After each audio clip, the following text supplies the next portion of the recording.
Ini kepalanya. Penumpang yang masih hilang ataupun belum ditemukan setelah ada sekitar 200 penumpang yang sudah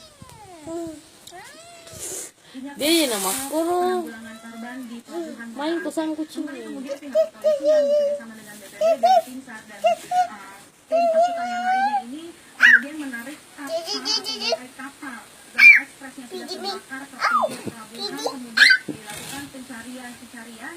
Ada juga tim penyelam yang diupayakan untuk turun ke dasar laut untuk mencari apakah masih ada korban-korban yang tertinggal. Namun kemudian setelah sekitar jam lamanya dari bangkai kapal Zara Express ini ditemukan ada 20 jenazah yang kemudian dievakuasi gitu dengan